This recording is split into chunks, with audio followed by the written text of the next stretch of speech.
안녕하십니까? 네.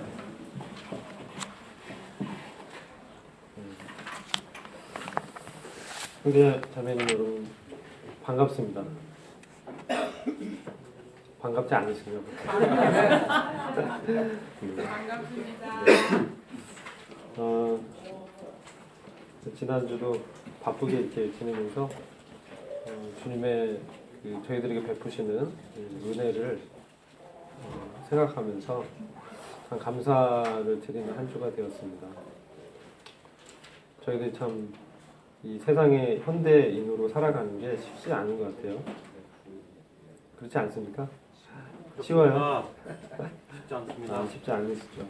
특히 그리스도인으로 이렇게 믿음을 지키면서 신앙생활하고 또 세상 사람들과 사귀고 교제하는 것들이 만만치 않은 것 같습니다.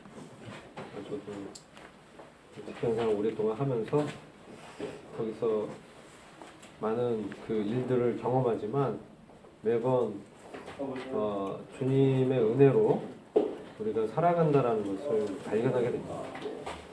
주님의 은혜가 없다면 저희들이 아무것도 아니고 이 세상의 그 헛된 가치관, 철학, 이 초등 학문에 미혹되어서 멸망하는 그 사단의 세력들의 불의가 될 수밖에 없는 자라는 것들을 매번 보게 됩니다. 오늘 저희가 함께 교제할 그 주제는 진동치 못할 하나님의 나라에 관한 말씀을 함께 나누고자 합니다. 얼마 전 저희들이 신문 매체라든지 인터넷 또 여러 그 소식통을 통해서 주변 국가인 일본에 큰 지진이 났다는 소식을 들었습니다. 지진의 강도가 7.4를 넘는 지진이 일어났고 그 구마모토현인가요? 그 성이 많이 피해를 입었고 사람들도 많이 사상자가 발생했다고 들었습니다. 또 얼마 전에 저희 모임을 방문해서 교제해 주신 네팔의 두루바 형제님 통해서 네팔의 그 작년에 일어났던 큰 지진에 대해서 저희가 또 들었고요. 거기서 주님 어떠한 그 은혜를 성도들에게 베푸셨는지 저희가 들었습니다. 많은 사람들이 죽었는데 우리 모임의 형제 자매님들은 이 생명을 보존을 받았다라는 소식을 듣게 됐습니다. 이제 한 주간 이렇게 지내면서 이 하나님의 이 나라에 대해서 생각해 보게 되었습니다. 지난주에 오셨던 형제님께서도 이 말세에 하나님의 경륜에 대해서 이렇게 교제해 주셨잖아요. 참 지금의 저희들이 말세인 것은 분명한 것 같습니다. 근데 이 말세라고 하면 마지막 때라는 말씀인데, 그렇죠? 이 마지막 때인데 그 말세는 언제부터 시작됐는가? 어떻게 생각하세요? 지금이 말세잖아요. 말세는 언제부터 말세였을까요? 생각 안 해보셨어요? 처음부터. 네. 고린도전서 말씀 이렇게 잠깐 보시면요. 10장 11절 보시면 이런 말씀이 있습니다. 저희에게 당한 이런 일이 거울이 되고 또한 말세를 만난 우리의 경계로 기록하였느니라. 이 고린도 전서가 쓰여졌던 것은 AD 100년 이전이지 않습니까? 사도 바울이 고린도 성도들한테 이 편지를 썼는데 그때 그 성도들에게 우리가 이미 말세를 만났다 이렇게 얘기하고 있습니다. 그리고 히브리서 1장 2절을 보시겠습니다.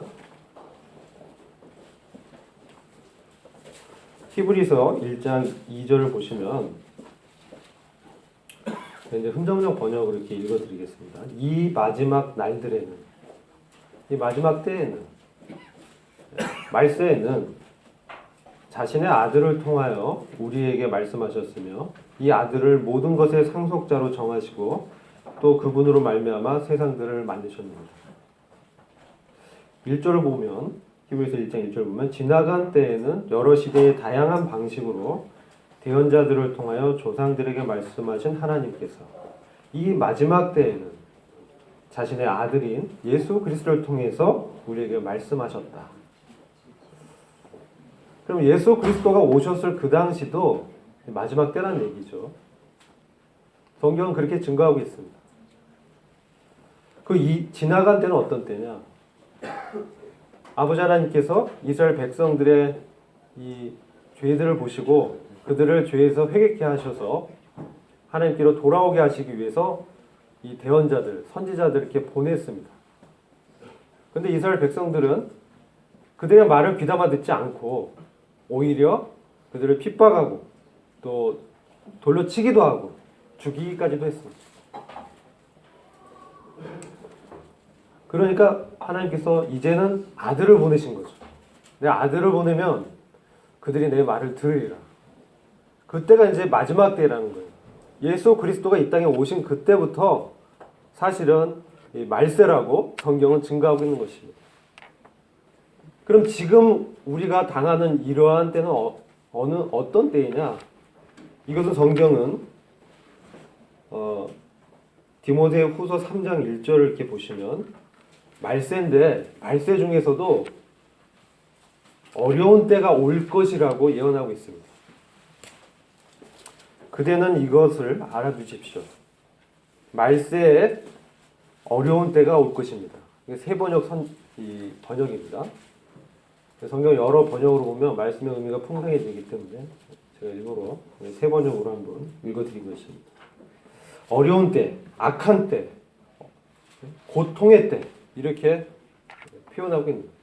말세 중에서도 사람들이 이제 자기 이익으로 인간관계를 형성하면서 하나님과는 점점 멀어지고 이제 하나님을 사랑하기보다는 쾌락을 더 사랑하게 되면서 사랑이 점점 식어지게 되고 교만해지고 돈을 사랑하며 뽐내며 부모에게 순종하지 않고 감사할 줄 모르며 불경스러우며 무정하며 원한을 풀지 아니하며 비방하며 절제가 없으며 난폭하며 선을 좋아하지 아니하며 이 디모데후서 3장 1절부터 저가 5절을 읽어드리는 것입니다. 배신하며 무모하며 자만하며 하나님보다 쾌락을 더 사랑하며 겉으로는 경건하게 보이나 경건함의 능력은 부인할 것입니다. 그대는 이런 사람들을 멀리하십시오. 지금 우리 주변에 이 범죄들을 보면 부모 형제도 없는 것들을 보게 됩니다.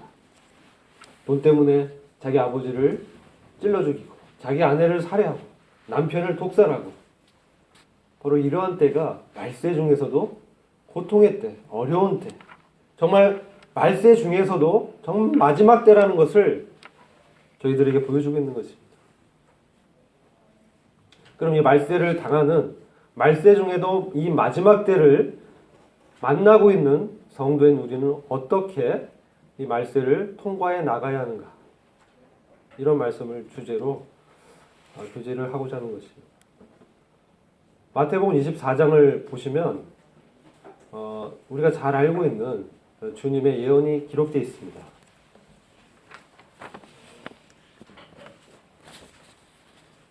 마태복음 24장 1절을 보시면 예수님께서 성전을 떠나서 가실 때 그분의 제자들이 성전의 건물들을 보여드리려고 그분께 나오매 마태복음 24장 2절 예수님께서 그들에게 이르시되 너희가 이 모든 것을 보지 아니하느냐 진실로 내가 너희에게 이르노니 여기서 돌 하나도 다른 돌 위에 남지 아니하고 다 무너지리라 하시니라.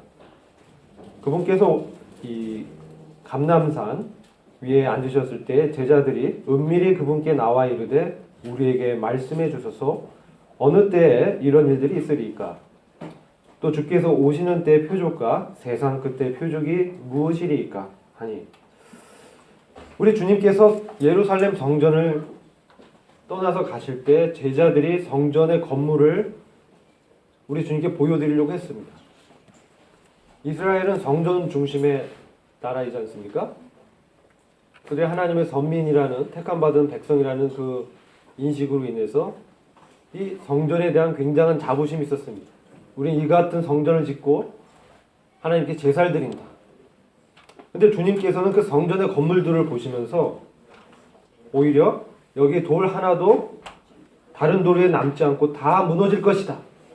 이렇게 예언하셨습니다. 주님께서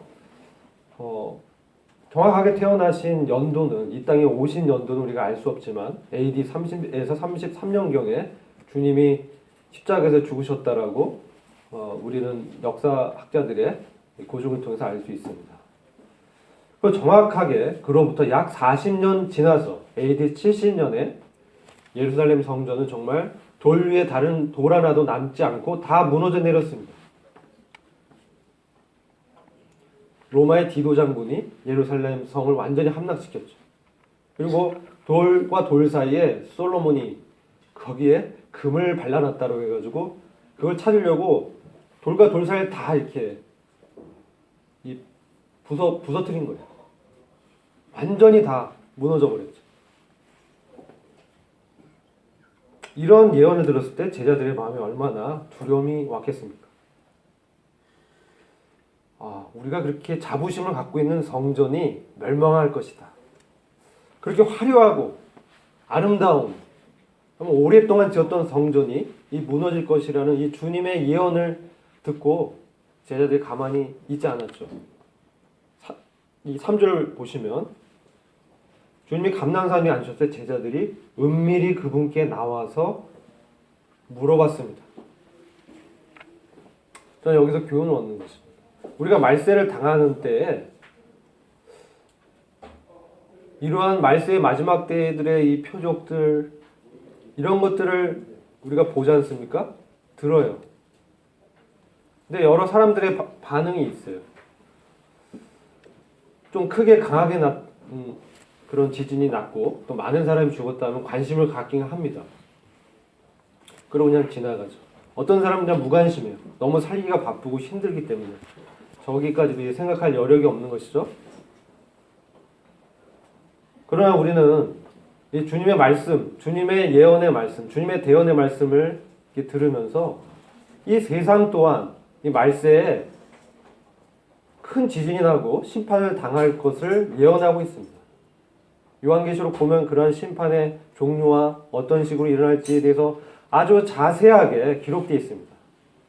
제자들 주님께 나와서 물어봤습니다. 아니 우리가 이렇게 자랑스럽게 여긴 성전이 언제, 어떻게 무너집니까? 세상 끝의 표적이 무엇입니까? 우리 주님께 나와서 물어보는 이 태도를 보고 되게 교훈을 얻는 거예요. 우리는 지금 이 시대에 마지막 때의 징조들을 보면서 주님께 묻고 있는지, 주님께 가까이 나아가고 있는지, 주님과 친밀한 교제 가운데서 은밀히 기도하고 있는지, 주님 이러한 때의 표적들이 우리에게 어떤 교훈을 주고 있습니까?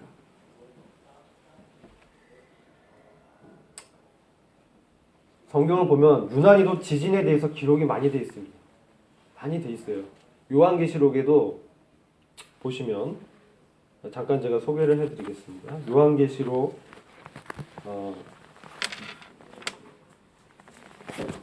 말씀을 잠깐 보겠습니다. 요한계시록 6장 12절입니다.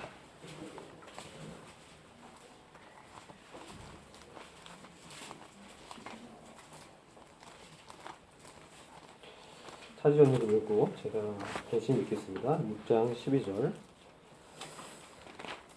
6장 12절은 이제 인의 심판을 주님께서 이 땅 가운데 행하실 때 여섯째 인을 떼실 때 일어난 사건입니다. 또 내가 보니 어린 양이 여섯째 봉인을 여실 때 보라 큰 지진이 나며 해가 머리털로 짠 청같이 검어지고 다른 피처럼 되었으며 여기 큰 지진이 났다라고 얘기하고 있습니다. 큰 지진이 날 것입니다. 리히터기로 7.4인데 일본에 났던 지진이 얼마나 강력한 지진입니까? 진도 7을 넘어가면 이제 사람이 죽게 되는 것이죠. 건물이 무너지기 때문에 아무리 내진 설계를 해도 땅이 흔들리는데, 땅이 진동하고 막 흔들리는데 건물이 버틸 수 있겠습니까? 이렇게 큰 지진에 대해서 말씀하고 있어요. 또 11장 13절 보시겠습니다.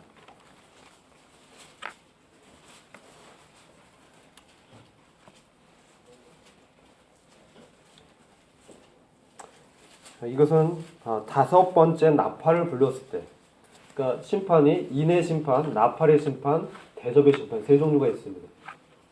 나중에 요한계시록을 우리가 좀 같이 교제하게 되면 자세히 말씀드리겠지만, 이 말세에 주님께서 심판을 행하십니다. 그래서 땅을 흔들어 버리시고 하늘까지 흔드십니다. 왜 그런가? 왜 주님께서 그렇게 흔들고 이 진동시키고 있는가? 이런 것들 우리 교훈을 받아야 됩니다. 이 11장 13절을 보시면 이것은 둘째화라고 표현하고 있는데 세 가지가 화가 있습니다. 첫 번째와 둘째와 셋째와. 이것은 아주 강력한 이 심판과 환난을 말씀하는 것입니다. 근데 그 중에서 둘째화는 지진을 얘기하고 있어요. 이 큰 지진이 일어나서 11장 13절입니다. 도성의 10분의 1이 무너지니 그 지진으로 죽은 사람들이 7,000명이었더라. 이 도성은 예루살렘 도성입니다. 예루살렘 성에 지진이 나서 7,000명이 죽을 것이라고 예언하고 있어요. 예전에 엘리야가 바알 선지자 아세라 이 선지자를 무찌르고 도망갔을 때 그가 도망갔지 않습니까?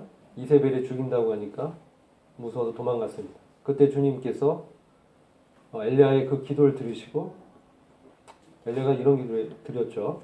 나 외에는 바알 이렇게 다 없고 나밖에 안 남았습니다. 뭐라고 하셨어요? 너 외에 바알에게 무릎 꿇지 않은 사람 몇 명을 남겨뒀다고 하셨죠? 7,000명. 근데 둘째화 때 정확하게 7,000명이 그 예루살렘 성에서 죽는다고 예언이 돼 있어요. 하나님 그게 숫자적으로 좀 뭔가를 우리한테 교훈을 주고자 하고 있는 것도 있는 것 같습니다. 그리고 요한계시록 16장 보시면 정말 전무후무한 대지진이 일어납니다. 이거는 역사적으로 일어나지 않았던 대지진이 일어난다라고 기록되어 있습니다. 16장 18절입니다. 이거는 일곱째 대접의 심판 때 마지막 심판입니다.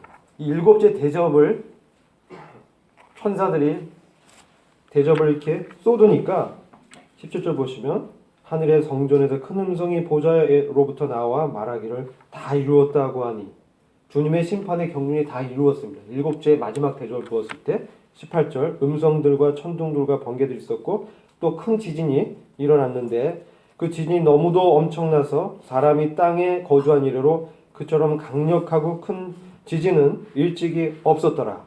19절이 중요합니다. 또 큰 도성이 세 부분으로 갈라지고 민족들의 성읍도 붕괴되며 큰 바벨론이 하나님 앞에서 기억되었으니 이는 그녀에게 그분의 맹렬한 진노의 포도주 잔을 주기 위함이니라. 마지막 일곱째 대접을 쏟아 부었을 때 주님의 심판의 경륜이 마치면서 심판의 대상이 무엇입니까? 큰 바벨론 성이었습니다. 인간의 탐욕, 인간의 정치, 인간의 경제가 치부해 왔던, 의존해 왔던 그 부의 상징이었던 바벨론 성이, 정치의 권력을 상징했던 그 바벨론 성이 무너지는 것입니다. 이게 마지막에 있는 큰 진입니다. 전무후무한 대진으로 바벨론 성이 무너질 것입니다.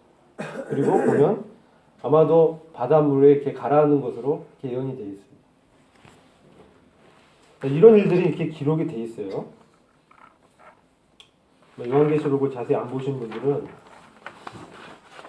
처음 이렇게 들으실 수도 있지만 주님께서 마지막 때 일어날 일들을 이렇게 자세히 기록해 놓으신 거예요.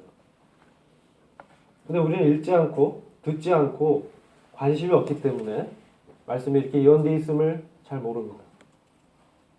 이런 사건이 기록된 것도 중요하지만 주님이 왜 이런 사건들을 일으키느냐가 더 중요하지 않겠습니까? 제자들은 주님께 나와서 그런 것을 물어봤다는 거예요. 예수님 당시에도 제자들이 있었고 그냥 무리들이 있었습니다. 마태복음 13장 보면 천국의 비유를 주님이 이 무리들에게 했습니다. 씨 뿌리는 비유를 하셨어요. 자, 천국의 비유는 이러하니 씨 뿌리는 비유를 쭉 하셨는데 무리들 듣고 그냥 비유로 말씀하시니까 이해할 수 없었어요. 근데 왜 비유로 말씀하셨을까?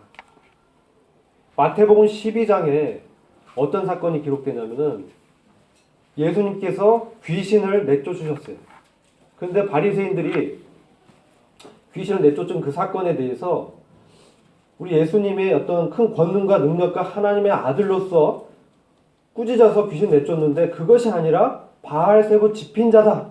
귀신 들린 자기 때문에 귀신과 한패다. 이렇게 우리 주님을 폄하하는 발언을 했습니다. 그러니까 주님께서 그냥 안타까워하시면서 그때 이후부터는 주로 비유로 이렇게 말씀하시는 거예요. 그래서 무리들한테 이 비밀들을 자세히 다 풀어 설명치 않고 비유로 말씀하시고 그 비유를 듣고 제자들은 밤에 나와서 주님께 물어봤을 때 주님께서 그 비유를 자세히 설명해 주시는 걸 보게 됩니다. 이것은 지금 시대에도 마찬가지. 일반적인 이런 지진 사건들, 이런 세상에 돌아가는 형편들, 그리고 우리에게 개인적으로 일어나는 이런 어려움들을 당했을 때 우리는 많이 흔들리고 두려움을 갖기도 하고 우리의 믿음이 심취되기도 합니다. 그러나 주님은 이 모든 것을 다 아시고 우리를 구원하셨습니다.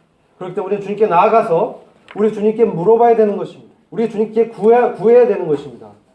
왜 이런 일들이 나옵니까? 왜 저한테 이런 일이 나오고 있죠? 이 제자들의 태도라는 거죠. 마지막 시대의 성도들의 태도가 우리 주님과 더 가까이, 더 친밀하게 주님의 심중에 어떤 뜻을 갖고 있는지를 구하는 것이 참으로 중요한 이 태도임을 교훈을 받는 것이죠. 에베소서 5장 말씀을 보겠습니다. 5장 15절 보시면 15절부터 17절까지 다 찾으셨으면 같이 한번 읽어보도록 하겠습니다. 다 찾으셨죠? 에베소서 5장 15절부터 17절입니다. 네, 시작. 그런즉 너희가 어떻게 행할 것을 자세히 주의하여 지혜 없는 자 같지 말고 오직 지혜 있는 자 같이 하여 세월을 아끼라. 때가 악하니라. 그러므로 어리석은 자가 되지 말고 오직 주의 뜻이 무엇인가 이해하라. 너희가 어떻게 행할 것을 자세히 주의하여 지혜 있는 자 같이 하라고 말씀하고 있습니다. 지혜는 우리 주 예수 그리스도시지 않습니까? 우리 주님께서 하나님으로부터 나와서 우리에게 지혜가 되셨다라고 말씀하고 있습니다. 고린도전서 1장 30절 이렇게 말씀하고 있지 않습니까?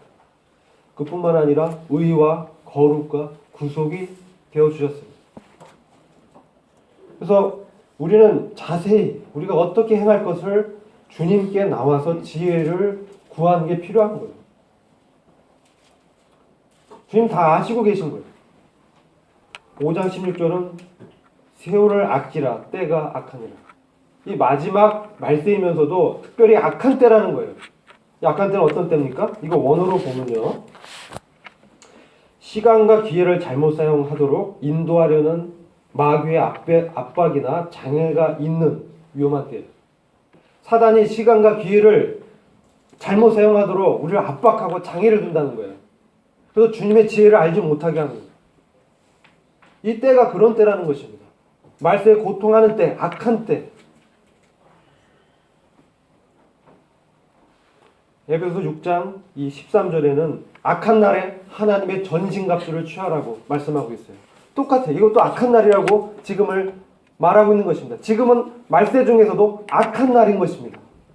마귀가 할 수만 있거든 이 택함 받은 성도도 흔들어가지고 상을 못 받게 하고 또 구도자들을 흔들어가지고 믿지 못하게 하려고 정말 발악하는 영적 전쟁이 치열한 바로 그러한 때가 악한 때는 것.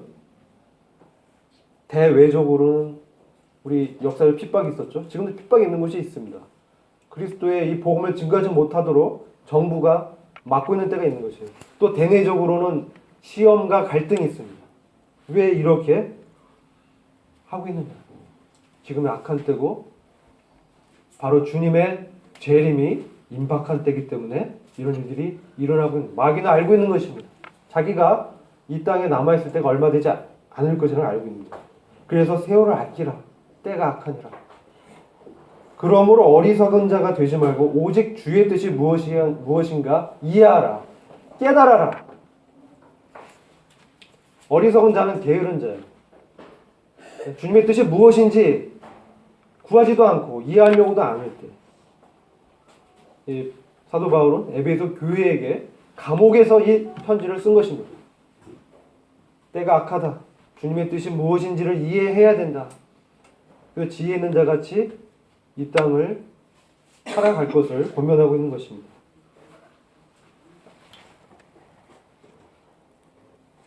베드로후서 3장 1절 5절 말씀을 잠시 보시겠습니다.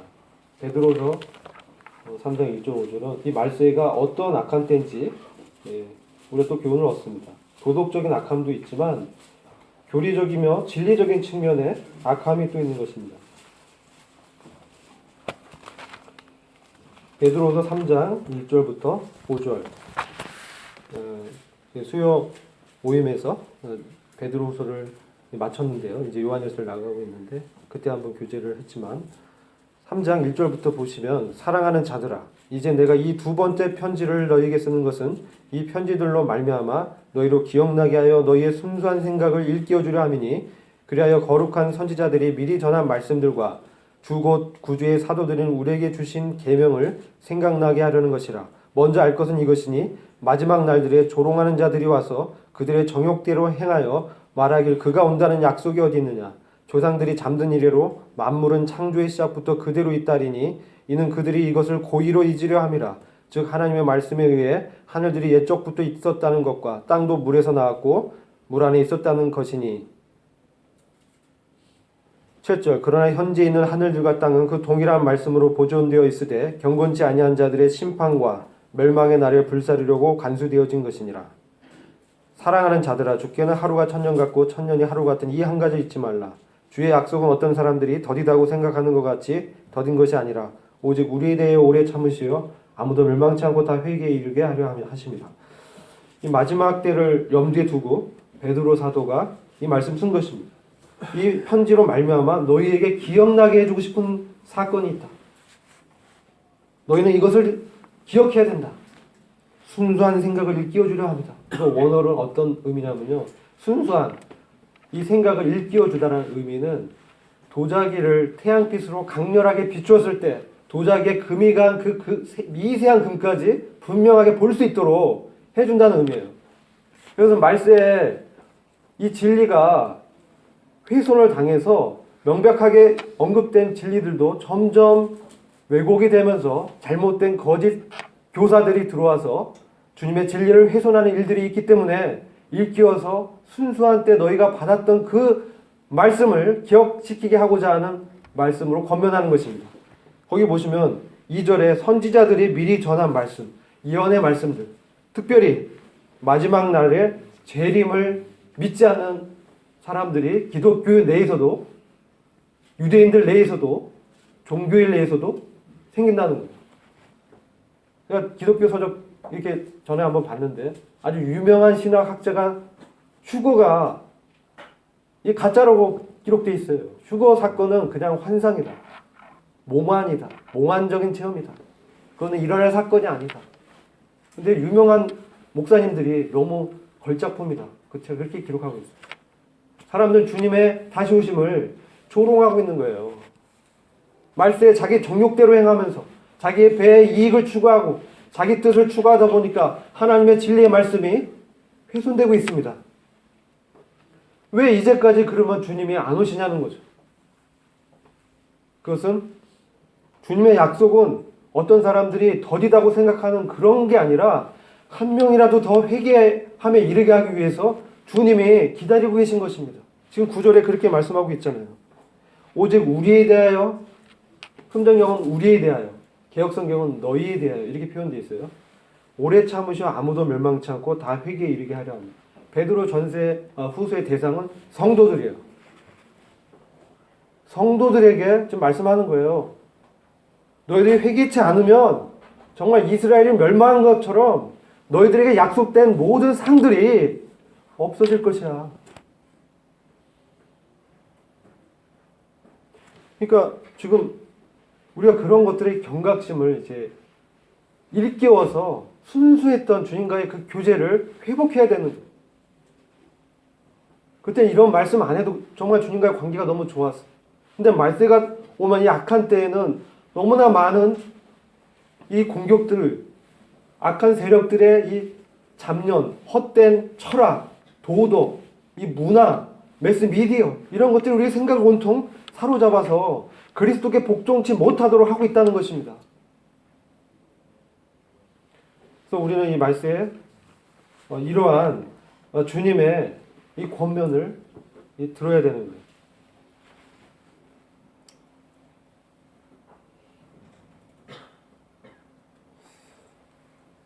자, 히브리서 12장 26절 말씀 보겠습니다.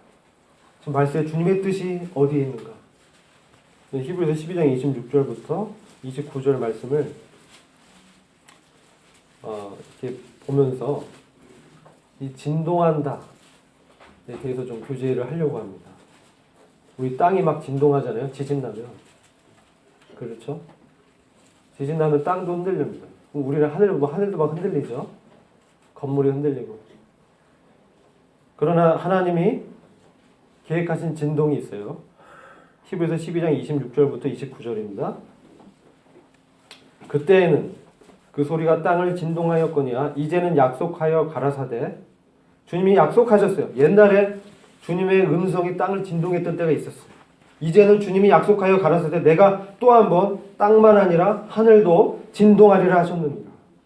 땅뿐만 아니라 하늘까지 진동할 그 진동이 있다는 것입니다.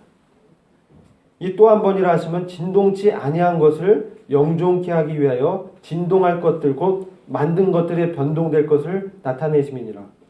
이것은 진동치 아니한 영원한 것, 흔들리지 않는 것, 이것이 정말 진동하지 않는 영원한 것인 것을 드러내고 진동하는 것들, 흔들리는 것들은 변동되게 될 것이다. 이런 것들은 다 무너질 것이다. 영원치 않는 것이다. 이런 것을 나타내시기 위해서 하나님께서 진동하신다는 거예요. 무슨 말씀인지 이해가 되시죠? 지금 땅 흔듭니다. 땅 지진으로. 그러면 우리 이걸 볼 때 이 땅은 영원하지 않다라는 것을 알게 돼요. 새하늘과 새 땅이 올 것입니다. 진동차는 영원한 하나님의 새하늘과 새 땅이 우리를 기다리고 있습니다. 베드로 사도는 오직 너희는 의에 거하는 바 새하늘과 새 땅을 바라봐라. 기다려라. 이렇게 우리가 말씀해 주고 있는 거예요. 그러니까 땅을 흔들 때 주님의 의도를 우리가 기억해야 돼요. 왜 이렇게 흔들어 될까? 제가 이 말씀을 보면서 이 진동은 진동에 대해 생각해 봤어요. 변하고 움직이며 유한한 것들을 영원하고 변하지 않는 것들로 바꾸는 과정이에요. 진동은. 성경에서 뭐라고 표현하냐? 심판, 환난, 큰 진노. 영원하지 않는 것들을 일시에 제거하고 하나님의 영원한 나라를 건설하실 하나님의 계획을 실현해 나가겠다는 하나님의 사인이에요. 이제 흔들 때 성도가 아닌 이 세상 사람들은 두려워하지 마. 우리는 뭐예요? 진동치 않는 하나님의 영원한 나라를 바라봐야 되는 거예요. 이제 하나님의 이 나라가 이 세상에, 이 땅에 임할 거다. 그걸 주님이 우리한테 말씀하시고 있구나. 그래서 주의 뜻을 이해하라. 우리가 이해할 수 없잖아요. 왜 이렇게 사람 많이 죽지? 하나님의 크신 경륜 가운데서 영원치 않는 이 옛 땅을 새로운 땅으로 바꾸시겠다는 하나님의 의지를 보여주는 거예요. 이제 조만간 내가 와서 새 땅을 만들겠다. 그럼 어떤 사건들이 일어날지를 우리에게 자세하게 기록해서 알려주고 계신 것입니다. 근데 우리는 잘 모릅니다. 주님께서 이렇게 사인을 보고 있는데, 주님의 이 징조들을 이렇게 보고 있는데 우리는 그냥 무시하고 이 세상의 염려, 재리, 유혹, 세상의 이런 육체의 정욕, 안목의 정욕, 이생의 자랑에 사로잡혀서 하나님의 원대하신 뜻을 놓치고 있는 것입니다. 지금 이러한 때 우리 이런 사건을 보면서 정말 일깨워서 주님의 이 말씀들을 기억하고 준비해야 되는 거예요. 정말 때가 가까웠습니다. 지금 두려운 하나님의 심판이 임박했다라는 이 징조들이 이제 정말 확실해지고 있는 것입니다.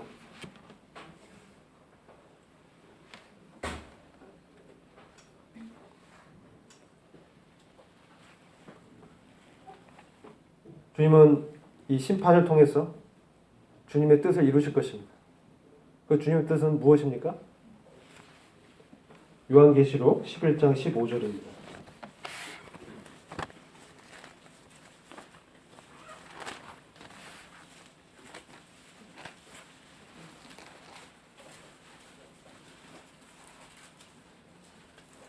(11장 15절은) 일곱째 나팔을 천사가 불 때 하늘에서 큰 음성을 우리에게 들려준 말씀입니다.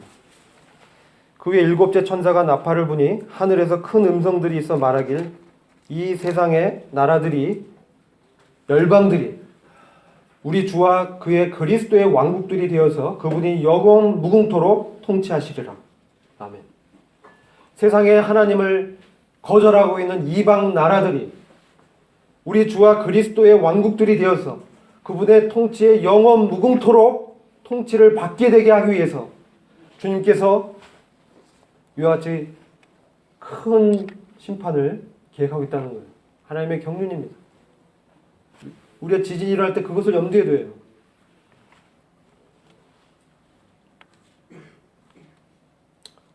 그리고 또 계시록 12장 10절을 보시면 하늘을 진동하죠. 왜 하나님은 하늘을 진동시키실까? 하늘들을 막 진동시키고 새 하늘로 바꾸시거든요. 왜 그렇습니까? 지금 마귀가 공중에 있기 때문에 그렇습니다. 마귀는 주님의 3층 천 셋째 하늘에서 쫓겨나서 지금 공중의 권세 잡은 자로, 하나님의 이 권세를 찬탈한 자로 행세하고 있습니다.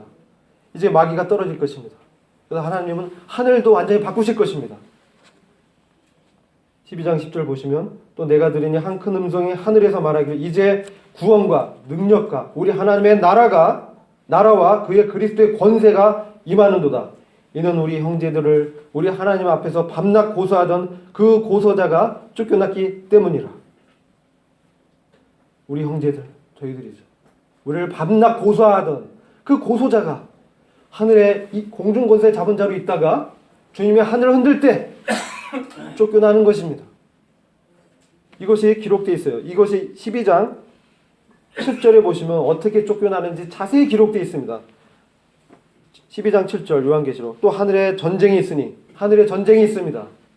미가엘과 그의 천사들이 용을 대항하여 싸우고 용과 그의 사자들도 싸우나 그들이 이기지 못하여 하늘에서 더 이상 있을 곳을 찾지 못하더라.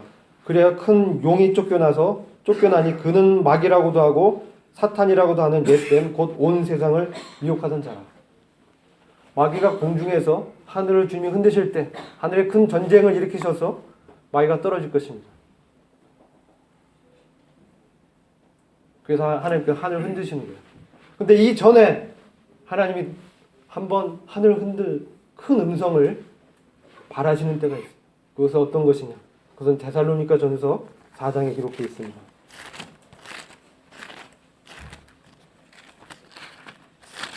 우리가 익히 아는 말씀입니다. 4장 16절.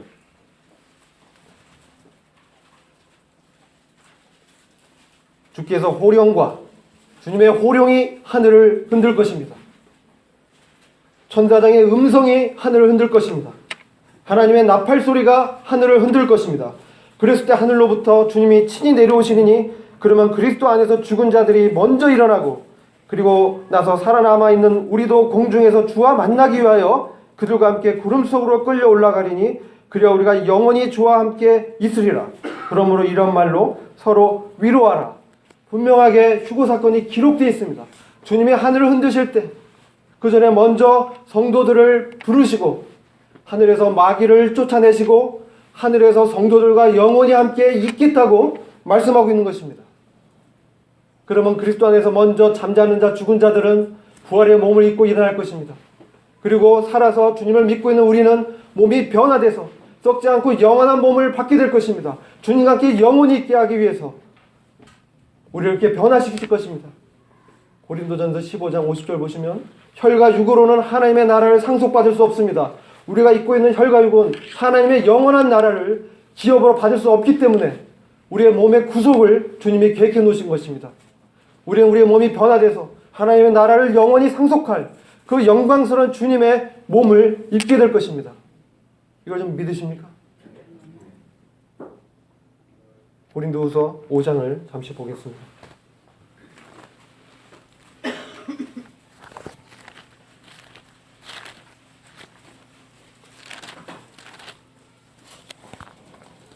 오장 1절부터 5절 말씀입니다. 제가 읽어드리겠습니다. 우리가 아는 것은 만일 땅에 있는 우리의 장막집이 무너지면 하늘에서 지으신 큰 집, 즉 손으로 짓지 아니한 하늘들이 있는 영원한 집이 있다는 것이라. 정녕 우리가 여기에서 신음하며 하늘에서 오는 우리의 집으로 옷 입게 되기를 간절히 바라나. 왜 우리가 여기서 신음하죠? 이 장막은 우리의 몸입니다. 연약한 육체입니다. 이 안에 뭐가 있습니까? 죄의 본성이 남아 있습니다. 우린 신음하는 것입니다. 왜요? 이 육체의 종욕이 나를 끌어잡아서 사로잡아 죄를 범하게 넘어지게 만드니까 거룩한 우리 안에 있는 이 새로운 생명은 그것을 보고 안타까워하고 신음하면서 주님의 다시 오셔서 몸에 죄가 없는 몸으로 우리를 변화시키실 것입니다. 그래서 피조물도 고통 가운데서 신음 가운데 하나님의 아들들이 나타날 것을 고대하고 있다고 말씀하고 있지 않습니까? 우리가 하나님의 아들 그리스도와 공동 상속자로 주님과 함께 영원한 나라를 다스리게 하시기 위해서 지금 우리를 다루시고 있는 것입니다. 그래서 주님이 하늘에서 우리를 그러한 자로 만들어서 우리를 변화시켜서 올리실 것입니다. 그러면 우리 3절 보시면 우리가 옷 입고 있다면 벗은 채로 발견되지 아니하리라. 이 장막집에 있는 우리가 짐을 지고 신음하는 것은 벗으려는 것이 아니라 옷 입혀 지고자 함이니 이는 죽을 것이 생명에 의해서 삼켜지는 것이라. 이제 이것을 위해 우리를 만드신 분은 하나님이시며 그분께서는 또한 우리에게 성령의 보증을 주셨느니라. 이렇게 신음하는 것은 하나님의 영원한 몸으로 덧입혀지기를 바라기 때문에 그런 거예요. 그럼 영원한 생명에서 우리가 삼켜진 바 돼서 더 이상 죽지 않는, 사망이 완전히 멸망하는, 마지막 멸망받은 원수는 사망이라고 주님 말씀하고 있지 않습니까? 죄의 권세는 이미 십자가에서 무너졌습니다. 우리는 죄의 권세에서 해방받은 자로 이 땅 가운데 걸어가고 있습니다. 그러나 때로 연약한 육체로 인해서 넘어질 때가 있습니다.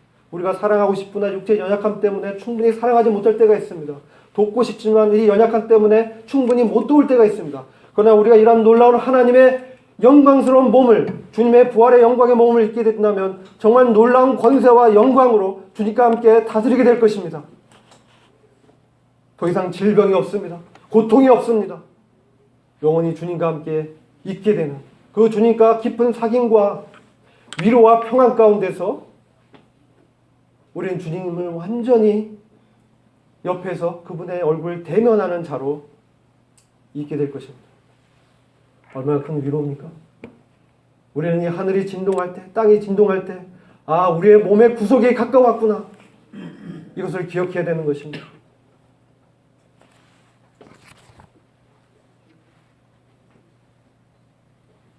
이 진동한 것들, 만든 것들의 변동될 것을 나타내십니다. 이렇게 말씀하고 있죠. 이것은 옷을 새로 바꿔 입는다, 이런 의미가 있어요. 하나님께서 옛날 땅 하늘들을 싹 바꾸고 새로운 새 땅을 싹 입게 한다, 이런 의미가 있는 거예요. 자, 그러면 이러한 하나님의 경륜이 저와 여러분 몸된 교회에 어떤 교훈을 던지고 있는가? 이게 중요하지 않습니까? 이런 목적과 하나님의 목적은 하나님의 통치에 있습니다. 그리스도의 나라로 만들기 위해서 주님은 일하고 계신 것입니다. 그럼 우리 교회는 이 사실을, 주님의 뜻을 무엇인지 이해하고, 그럼 이 땅 가운데 어떠한 사람으로, 교회로 살아가야 되는가? 이게 저희한테 오늘 교훈을 주는 것입니다. 히브리서 12장 28절을 보겠습니다. 그러므로 우리가 진동치 못할 나라를 받았은즉 은혜를 받자. 이로 말미암아 경건함과 두려움으로 하나님을 기쁘시게 섬길지니 우리 하나님은 소멸하는 불이심이니라. 이 두 구절의 말씀에 굉장히 많은 하나님의 경륜들이 내포되어 있는 것입니다. 진동치 못할 나라를 받아 쓴 적이라고 이 과거형으로 하고 있는데, 제가 원어를 보니까 이거는 현재 수동태형이에요. 사실 정확하게 해석했다면 진동치 못할 나라를 받을진대, 이렇게 해석해야 돼요. 진동치 못할 나라를 받을진대 우리가 은혜를 받자. 이로 말미암아 경건함과 두려움으로 하나님을 기쁘시게 섬기자. 왜냐하면 우리 하나님은 소멸하는 불이시기 때문에 그렇다. 진동치 못할 나라에 대해서 여러분 우리가 좀 교제해야 되겠죠? 우리 교회에 어떤 의미가 있는가? 이거 하려면 하나님의 나라를 정확하게 이해해야 됩니다.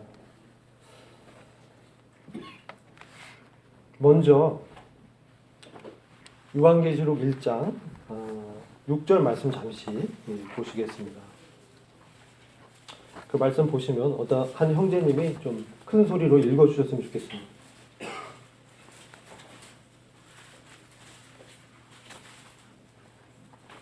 없으면 같이 읽어볼까요? 요한계시록 1장 6절 찾으셨으면 시작. 그 아버지 하나님을 위하여 우리를 나라와 제사장으로 삼으신 그에게 영광과 능력이 세세토록 있기를 원하노라. 아멘. 아버지 하나님을 위하여 우리를 나라와 제사장으로 삼으셨다고 말씀하고 있습니다. 하나님에게 나라, 하나님에게 우리가 나라가 된 거예요. 놀랍지 않습니까?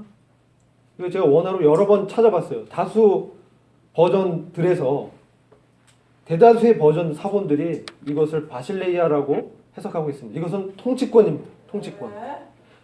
이게 정확한 뜻이고, 그리고 이것이 상징화돼서 통치권이 행해지는 영역입니다.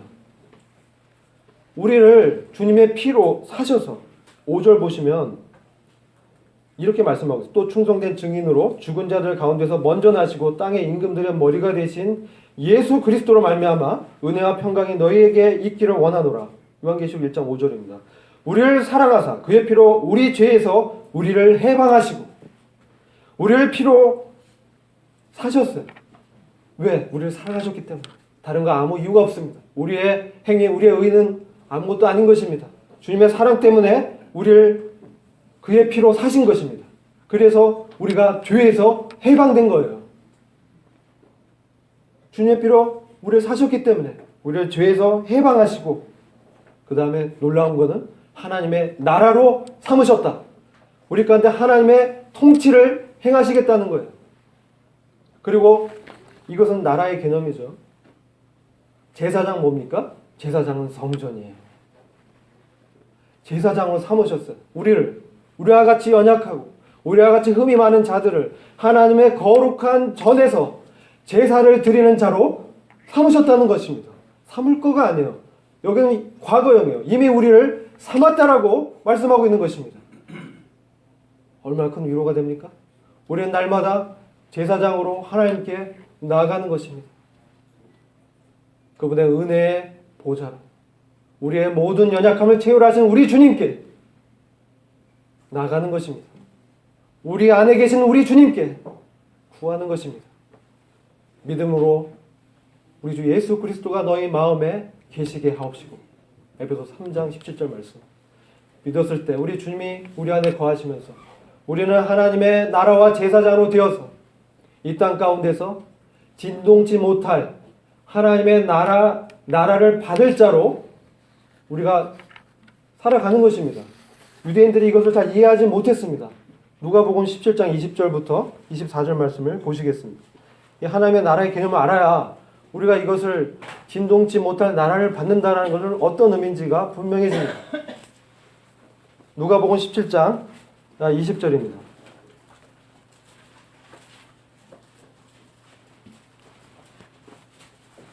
(20절부터 24절) 바리새인들이 주님을 도전한 이 질문이에요. 왜 이런 질문을 던지냐면 우리 주님이 천국 복음을 증거했기 때문에 그래요. 회개하라. 하나님의 나라가 가까이 왔다. 이 가까이 왔다는 건 하나님의 임재, 하나님의 통치, 하나님의 바실레이아가 가까이 왔다. 이렇게 도전한 것입니다. 그러니까 바리새인들이 뭐라고 질문하냐면, 바리새인들은 어떤 자입니까? 율법을 지켜서 하나님의 나라를 이루고자 했던 자들이에요. 내 의를 세워서 하나님의 왕국을 건설하고 거기서 내가 뭔가 해보려고 했던 자들입니다. 이건 제자들도 그런 인식들이 다 있었어요. 근데 바리새인들이 하나님의 나라가 어느 때 임하나이까 묻거늘, 17장 20절입니다. 예수께서 대답하여 가라사대 하나님의 나라는 볼 수 있게 임하는 것이 아니요 또 여기 있다 저기 있다고도 못하리니 하나님의 나라는 너희 안에 있느니라. 이렇게 말씀하셨어요.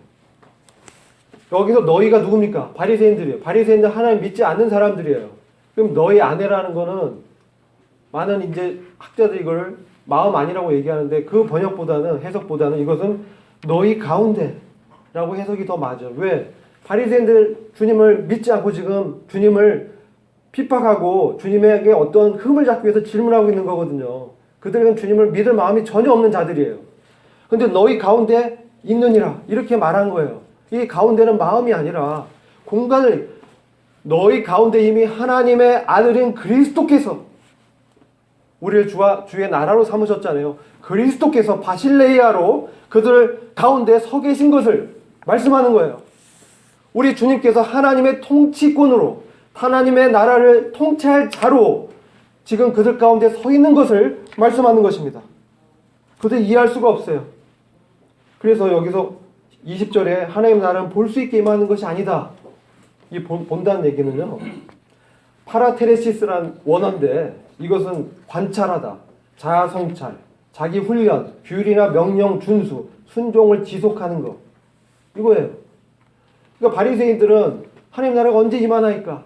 그러니까 주님이 그들에게 적절하게, 그들은 뭔가 자기를 성찰하고 뭔가 관찰하고 어떤 표적을 보여줘서 또 명령을 준수해서 하나님의 나라를 세우리라는 생각을 가졌기 때문에 너희가 그런 것으로 하나님의 나라가 임하는 것이 아니다 라고 그들에게 경고하고 있는 것입니다. 보이는 외적인 그런 사인이 아니다. 너희들 율법을 지켜서 하나님의 나라가 임하는 것이 아니다. 하나님의 나라는 바로 너희 가운데 서 있는 것이다. 우리 주 예수 그리스도께서 그들께 하나님 나라로 서 있었던 것이에요. 또 여기 있다 저기 있다 못하는 거예요. 미래적으로 얘기하죠. 어디 주님이 여기 하나님 나라가 있어, 어디 저기 있어, 이게 아니에요. 주님 자신이 하나님의 나라로 이미 임하셨기 때문에, 현재적으로 주님이 그들에게 통치자로 임하셨기 때문에 미래에 어떤 있다 없다 그럴 사안이 아니다 이렇게 말씀하시면서 그 다음에 22절 말씀하십니다. 제자를 이르실 때가 이르니 너희가 인자의 날 하루를 보고자 하되 보지 못하리라. 사람이 너에게 말하되 보라 저기 있다 보라 여기 있다리라. 그러나 너희는 가지도 말고 쫓지도 말라. 인자의 날, 메시아가 왕으로 통치할 그날을 그들이 보고자 했지만 보지 못했어.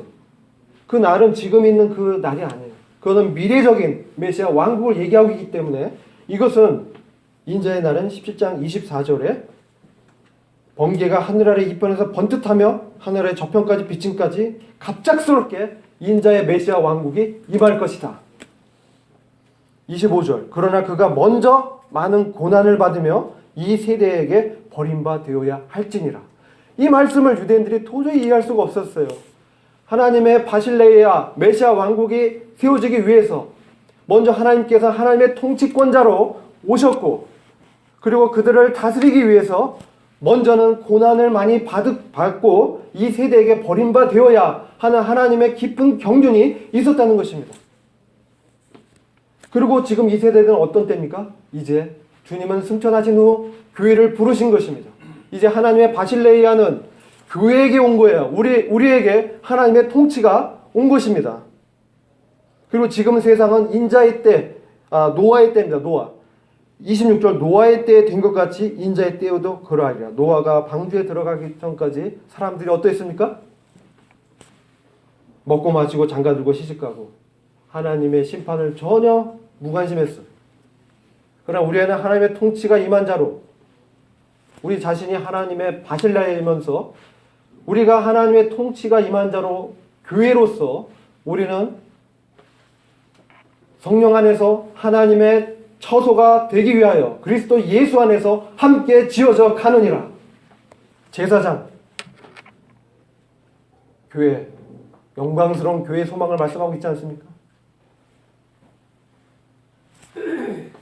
이러한 진동치 못할 나라를 우리가 받을 것입니다. 근데 마태복음 21장 43절을 보시면 이제 12장 28절을 제가 읽어드리겠습니다. 그러나 내가 하나님의 성령을 힘입어 귀신을 쫓아내는 것이면 하나님의 나라가 이미 너희에게 임하였느니라.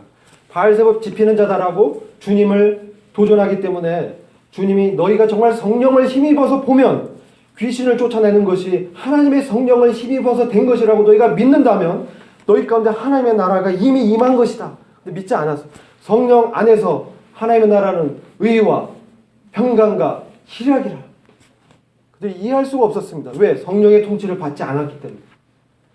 하나님의 나라를 통치를 받은 자는 성령의 인침과 그분의 통치 가운데 있는 것입니다.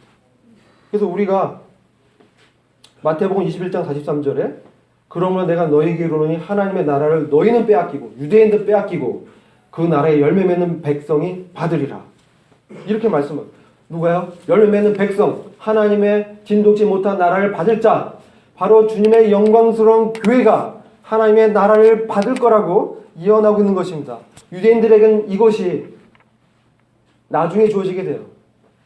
우리가 먼저 주님의 통치권을 받은 자로 이 땅 가운데서는 이것을 어떻게 행사하고 있느냐? 그것은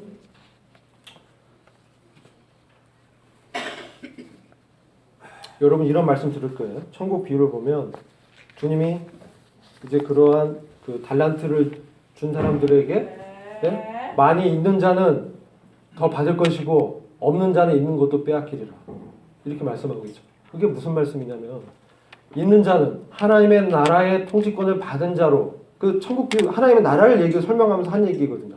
하나님의 나라의 통치권을 받은 교회는 그리스도 예수 안에서 함께 지어져 가면서 성령이 거하실 거룩한 전으로 우리가 주님을 닮아가면서 주님과 사귀면서 주님을 주목하면서 우리 예수를 바라보면서 우리가 그분 안에 있기 때문에 우리가 그리스도라는 이 포도나무 아래 접붙여 있기 때문에 그 안에서 열매를 맺는 것입니다. 그래서 열매를 맺어서 열매가 있는 자는 그 하나님의 이 통치권이 가시화되는 실질적인 왕국을 기업으로 받을 것이라는 얘기예요. 그러나 그것이 없는 자는 그 열매가 없는 자는 그리스도 안에서 행하지 않았던 자들은 그리스도와 함께 더불어 동행하지 않았던 자들은 그 있는 것마저 그 통치권으로 기업을 줄 것마저도 잃으리라 빼앗기게 되는 것입니다. 어미하신 하나님의 이 왕국의 경륜이에요. 교회는 어떻습니까? 우리는 그 통치권을 받은 자로 이스라엘보다 먼저 그것을 우리 가운데 하나님의 거룩한 제사장으로 교회 가운데서 주님의 통치가 다스림이 우리 가운데 있어야 되는 것이에요. 우리가 그분의 다스림 가운데서 걸어가는 것입니다. 근데 그것을 우리 가운데 실현하기 위해서는 은혜가 필요한 거예요. 그래서 은혜를 받자. 우리가 진동치 못할 나라를 받았은즉 은혜를 받자. 은혜를 받자. 은혜를 가지자. 은혜를 굳게 붙들자. 은혜를 견고히 잡자. 로마서 5장에서는 은혜가 예수 그리스도의 의를 힘입어서 왕노릇하리라. 이전에는 죄와 사망의 권세가 왕노릇하지만 이 그리스도 예수 안에 있는 자들은 은혜가 그리스도의 의를 힘입어서 그분의 그 거룩함과 그분의 의로움을 힘입어서 우리 가운데서 왕노릇해서 그분을 닮은 자로 우리를 빚어가서 그분의 통치를 실질적으로 행할 나라가 되고 왕이 되게 하시겠다는 거예요. 얼마나 놀라운 소망입니까? 주님의 하늘을 진동할 때 우리는 그 소망을 바라봐야 되는 거예요. 이로 말미암아 경건함과 두려움으로 하나님을 기쁘시게 섬길지는 경건, 예수 그리스도의 나타나심. 이것은 우리가 그분과 함께 연합해서 살아갈 때 그분의 경건의 연습에 이르기를 우리는 훈련해야 되는 거예요. 이거 훈련이 필요합니다. 날마다 나 자신을 복종시키면서 그분의 뜻에 굴복하는 기도를 통해서 주님께 나아가는 이런 것이 필요한 거예요. 두려움으로 잠언 10장 6절 거기 보면 인자와 진리는 죄를 깨끗해 속하게 하지만 악에서 떠나는 것은 여호와를 경외함에서 나온다라고 했습니다. 우리가 그분의 은혜를 알지만 우리가 방종한다면 주의 악에서 떠날 수가 없어요. 주님을 경외하고 두려워하고 존경하고 그분을 사랑하지 않는다면 우리가 정말 거룩한 삶으로 살아갈 수 없다는 거예요. 이렇게 해야 주님을 기쁘게 섬길 수 있고 그분의 나라에서 정말 왕같은 제사장으로 다스리는 영광에 들어갈 것입니다. 우리 하나님은 소멸하는 불이심이라. 우리 주님은 소멸하는 불이십니다. 절대 허트게 보지 않는다는 거예요. 정확하게 보신다는 거예요. 우리 마음의 중심에 의도를 다하신 그분께서 우리의 섬김의 동기를 심판하실 것이라는 말씀입니다. 라오디아 교회 미지근한 이 교회에게 뭐라고 했습니까? 너희가 불로 연다는 금을 사라. 주님의 연단, 또 흰옷을 내게서 사라. 또 안약을 발라라. 주님과 교제하면서 그런 것들을 통해서 더 깊이 주님을 발견하고 그 안에서 걸어갈 때 우리에게 참 우리가 은혜를 더 굳게 붙들면서 하나님 기쁘시게 하는 자로 마지막 때에 주님을 만나게 될 것입니다. 디도서 2장 11절 13절을 같이 읽고 마치려고 하겠습니다.